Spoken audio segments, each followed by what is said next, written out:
aga löök suurem asi ei olnud. Ja nüüd kas on võimalik Elval rünnakule minna? Haapmaal on ruumi tõusta. Üks kaitse on taha, 3-1 olukord on. Evans küsib keskel palli. Kas tuleb sööt sinna? Ei tule, lööb peale ka ja Haapmaa viib Elvas. Aga peab siis Martusele ühe vaatus korraga ära tegema. Pall kastis. Jakovle tõrjub ka. Pall ikka lahtine ja Puuro võtab selle lahtise palli hea meelega vastu ja paneb suutes ja rolli üle Põldsaar.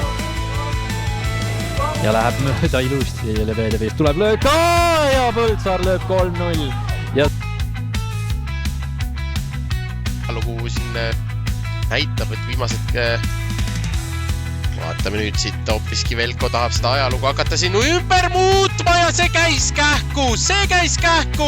Erki aga seal on hästi sossi peaga vahel.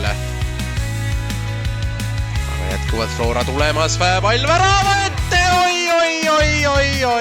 Esialgu seda kinni ei püüa, siit on veel võimalus Laasner, oi. Lati alla läheb. Nemad ootavad Tatriku poolt tõrje, taga saavadki Velko fännid selle kätte, mida nad siin soovisid. Jätkuvalt saab pall lahti värava eesse. Ja oi, millise värra! Alla tõmmatakse. No Velko jaoks tegelikult ju sel nädalal teine mäng aset leidmas. Mängiti ka karikavõistluste veerandfinaali, aga vaatame siit nüüd Laasner ja Mõttus ehitamas ja oi! Mõttus. Temale siis täna jääb hetkeseisuga üks värav. Laasner veel ja tuleb Velko 6 ka ja Trist. Seda palli lühikeselt lahti mängima ja seal FC Tallinna mehed korraks said pallile vahele ja jätkuvalt on siin kohta ja tulebki esimene ära, kui ja seda ka siin Kalevi fännid näitavad hästi nüüd Jääritsa lööb ja tulebki see viigivärav ära. Enrico Jääritsa. Tomberg lööb ja oi.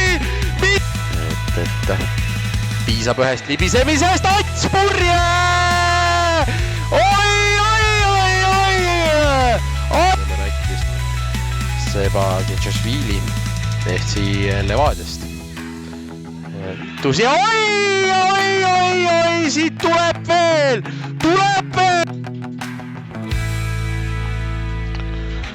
Ja